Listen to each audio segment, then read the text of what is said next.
जिस तरीके से बाजार में बिकवाली देखने को मिल रही है, आपके पिटारे से कुछ ऐसे स्टॉक्स जहां पे राहत की सांस ली जा सकती है? गुड आफ्टरनून श्रेया जी। गुड आफ्टरनून वीरेंद्र जी, अनुज जी, बाकी भी जो पैनल में मित्रगण हैं सबको नमस्कार। और माहौल बहुत बुरा है। और अभी जैसे अनुज जी बता रहे थे कि आज का तो माहौल अत्यधिक बुरा है और आप भी कई पर्यायवाची शब्द इस्तेमाल कर रही थी, सुना था मैंने। तो ऐसे माहौल में ही लॉन्ग जाने की हमारी कामयाब रहती है, क्योंकि जो पैसा बनता है वो कमजोर मार्केट में ही बनता है। और इस वक्त अगर कहा जाए तो मैं समझता हूँ कि बहुत से लार्ज कैप स्टॉक्स है, रिलायंस, एचडीएफसी बैंक, आईटीसी जबरदस्त टूट गए हैं, वहाँ ध्यान देना चाहिए। एक चुनना हो, एचडीएफसी बैंक के साथ जाना चाहूंगा। दुनिया की एक सबसे बड़ी bank, stable asset quality, deposit growth strong, core fee income बढ़ रही है, फोकस मैनेजमेंट का रिटेल और डिपॉजिट मोबिलाइजेशन पे है, और सीडी रेशियो कम करने की बात कर रहे हैं। इनकी एचडीएबी फाइनेंशियल सर्विस की ऑफर फॉर सेल आने वाली है, वहां से भी अपसाइड बनता है। दूसरी जो सब्सिडरीज है, चाहे लाइफ की हो, ईएमसी की हो, एर्गो की हो, सारी अच्छी कामकाज चल रही है। और मर्जर के बाद स्टॉक ने कुछ करके नहीं दिया है, कई 1.5-2 साल से इन्हीं लेवल्स पे घूम रहा है। वैल्यूएशन बहुत स्ट्रांग है और मैं समझता हूँ यहाँ पर खरीदारी करनी चाहिए। कम से कम आप 2 क्वार्टर का नजरिया रखें और यहाँ लॉन्ग रहें। ओके, अच्छा। जानकारी के लिए। लेकिन राजेश जी, आप बताइए, जिस तरीके से अभी सारे फैक्टर्स बताए यतिन जी ने, कैसे देख रहे हैं आप इस पर्टिकुलर सेक्टर को, और क्या लग रहा है इस तरीके से जो गिरावट हमें देखने को मिली है, कोई ऐसे स्टॉक्स जहां पे फोकस बन सकता है? देखिए, अभी यतीन ने बहुत सही कहा कि चाइना से दिक्कतें आ रही है, एआई से दिक्कतें आ रही है। लेकिन इन सब के बीच में भी अगर आप देखो तो ये सारी जो नेगेटिव खबरें हैं वो अपनी जगह है। जिस तरीके से स्टॉक टूटे हैं, खास करके दिग्गज कंपनियों पे, जो आई की दिग्गज हैं, जैसे कि इन्फोसिस, टीसीएस वगैरह, मुझे लगता है कि वहाँ वैल्यूएशन अट्रैक्टिव हो गए। और नीचे जाएंगे कि नहीं जाएंगे ये बोलना मुश्किल है, क्योंकि मार्केट कई समीकरणों से चलता है, सिर्फ वैल्यूएशन से स्टॉक प्राइस मध्यम से लंबी अवधि में अपना रंग दिखा पाते हैं। शॉर्ट टर्म में तो बहुत सारी अलग अलग चीजें उस पर रहती है, बट मध्यम से लंबी अवधि के लिए इस तरीके की गिरावट जो बाजार में आई है, खास करके लार्ज कैप स्टॉक्स में, जैसे मैंने अभी थोड़ी देर पहले भी कहा था, उसमें इन्फोसिस हो या टीसीएस हो, इवन मिड कैप में या एचसीएल टेक हो या परसिस्टेंट हो, ये कुछ स्टॉक है जो अच्छे लग रहे हैं। इवन मिड कैप की अगर बात की जाए तो जेंसार टेक्नोलॉजीज, इंटेलेक्ट डिजाइन, ये कुछ स्टॉक है जो अपने ऊपर के लेवल से बहुत ज्यादा टूट चुके हैं, और यहाँ पे खरीदारी की सलाह रहेगी। बट वही बात है कि इस वक्त किसी की हिम्मत नहीं हो रही है खरीदारी होने की, तो स्टैगर्ड भाव में खरीदारी करें। मेरी तो यही राय रहेगी। जी हाँ। अच्छा, आईटी पे बहुत बात होगी तो अब ज़्यादा नंबर्स का यहाँ पे अंदाज़ा पेश किया है तो वो है एमएनएम।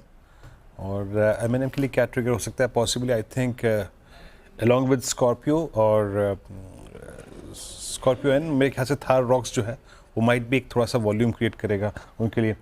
राजेश जी, आपकी राय इस वक्त पिछले 20 दिन में जो प्राइस डैमेज हुआ है, राजेश अग्रवाल जी। हाँ, अग्रवाल जी बोल दिया मैंने। जो प्राइस डैमेज हुआ है उसमें आप सबसे प्रिफर्ड पिक कौन सी मानते हैं जिसको आप इस डिप में कंसिडर करना चाहेंगे, कंसिडरिंग देयर मॉडल पोर्टफोलियो और नंबर्स को देखते हुए?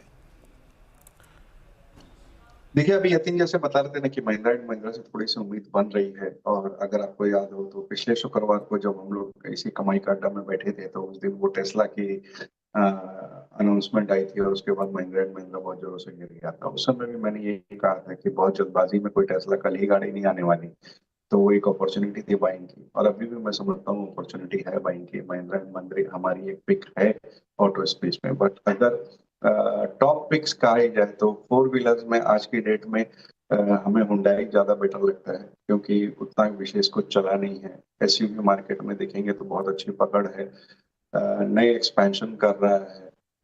ईवी, क्रेटा की ईवी लॉन्च हो रही है और वैल्यूएशन बहुत ठीक ठाक है। और टू व्हीलर स्पेस में बजाज ऑटो हमारी पहली पिक रहेगी। इसके अलावा अगर मारुति में और थोड़ा करेक्शन आता है, करीब 11,000 10,500 तक मिलता है, तो वहां पे खरीदारी की सलाह रहेगी। ओके, चलिए काम करते हैं बीरू। राजेश अग्रवाल जी के पास चलते हैं आज के मिड कैप फंडा के लिए। राजेश जी, क्या पिक कर रहे हैं? देखिए, मिड कैप फंडा के हिसाब से कोल इंडिया के साथ जाना चाहूंगा।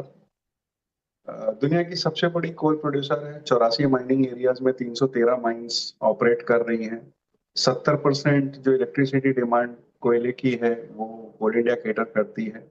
और डिमांड जो प्रोजेक्टेड है वो FY 2030 तक 1.3 से 1.5 बिलियन टन की है। सरकार का ये पुरजोर कोशिश है कि प्रोडक्शन बढ़ाया जाए ताकि इंपोर्ट्स पे जो अपनी डिपेंडेंस है वो कम हो।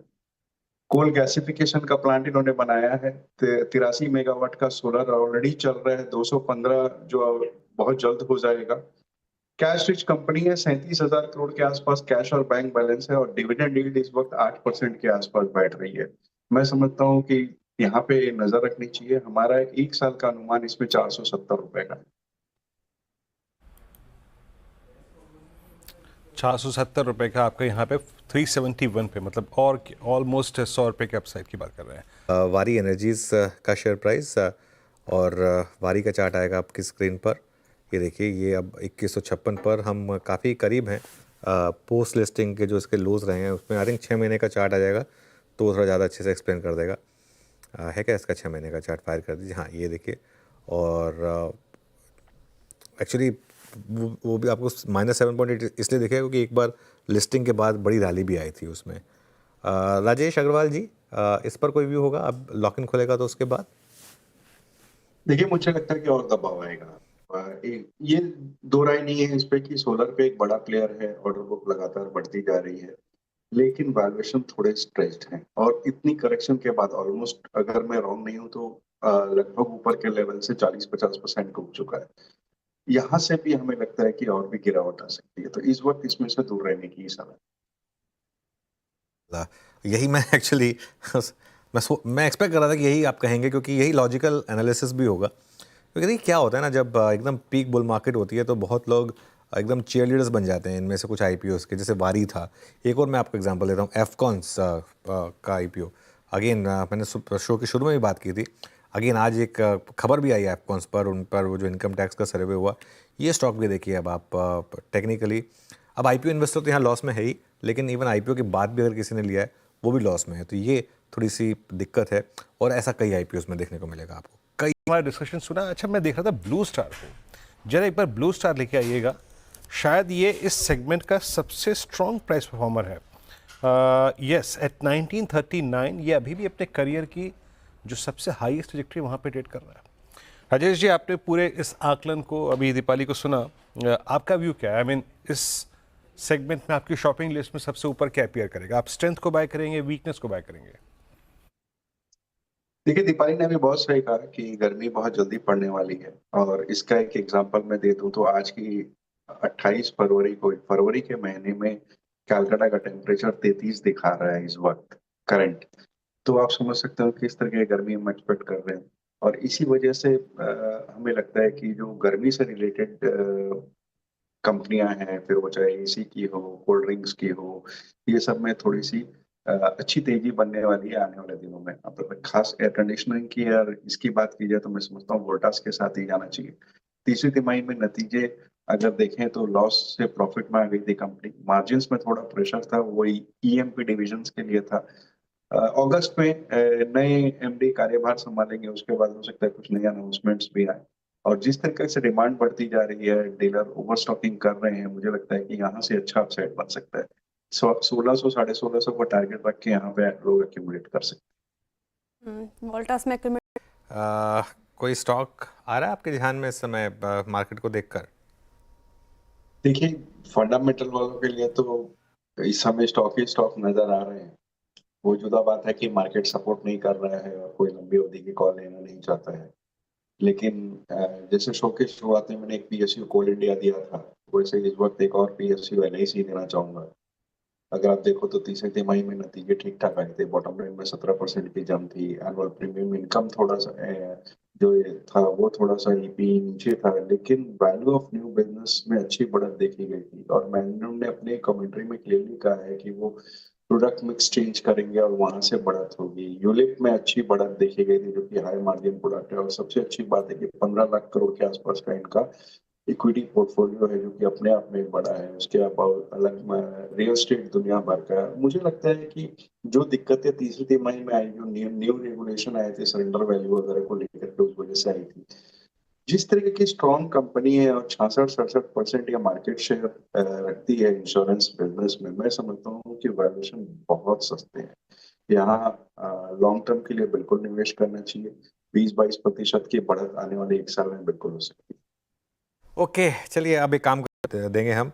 अब चलते हैं राजेश जी के पास और जानते हैं कि आज सिनेमा हॉल्स पर या OTT पर कुछ देखने लायक है या नहीं। राजेश जी बताइए, एक हॉरर शो तो मार्केट का चल ही रहा है, उसके अलावा है कुछ देखने लायक? देखिए, हॉरर शो की आपने बात करी और पिछले हफ्ते जब अपने बात कर रहे थे अनुज जी, तो आपने कहा था कि आपको हॉरर मूवीज, हॉरर सीरीज बहुत अच्छी लगती है और आपने प्राय सभी देख रखी है, राइट?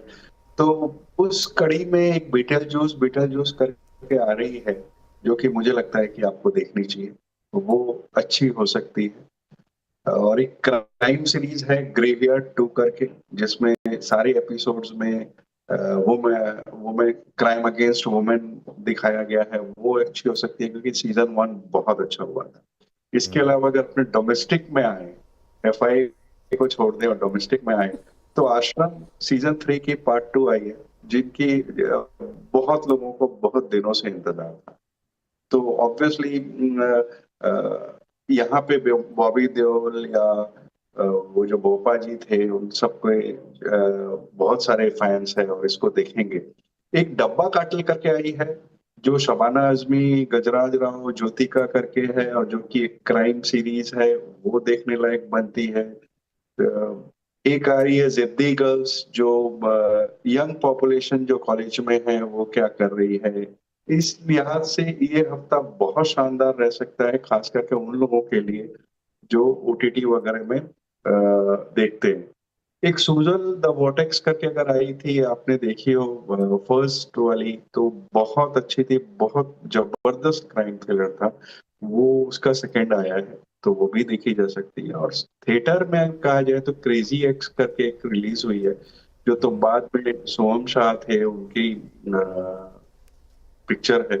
और वैसे मैंने देखी नहीं है, लेकिन ऐसा सुनने में आ रहा है कि बहुत जबरदस्त वो क्राइम थ्रिलर बना है, जिसमें एक डॉक्टर हैं और वो उनसे गलती से किसी की ऑपरेशन थिएटर में डेथ हो जाती है, और उसके बाद उससे कैसे बचते हैं, और वो किडनैपिंग हो गई उनकी डॉटर की। तो ये सारी स्टोरी है। तो मुझे लगता है ये इस हफ्ता बाजार के लिए तो बहुत ही खराब था, लेकिन OTT वालों के लिए या पिक्चर जाने वालों के लिए थोड़ा सा अच्छा है, क्योंकि कुछ रिलीजेस बहुत अच्छी है। ओके, कुछ रिलीजेस काफ़ी अच्छी हैं। बीटल जूस, चलिए देखेंगे इसको।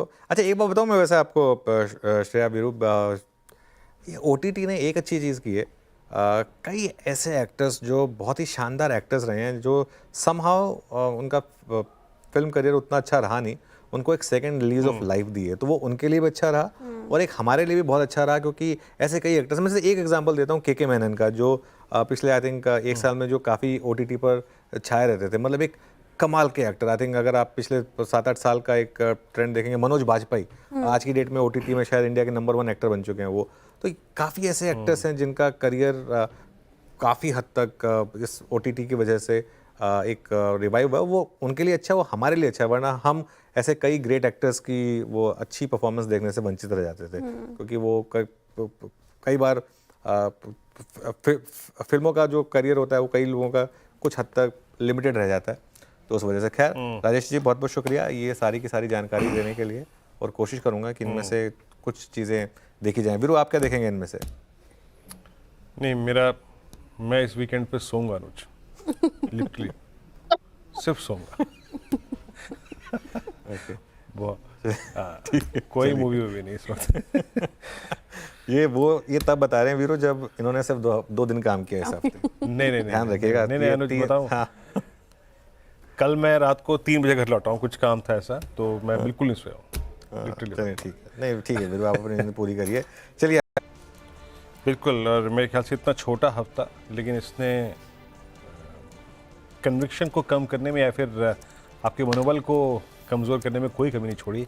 ह्यूज पेन, और Nifty close exactly at 200 week exponential.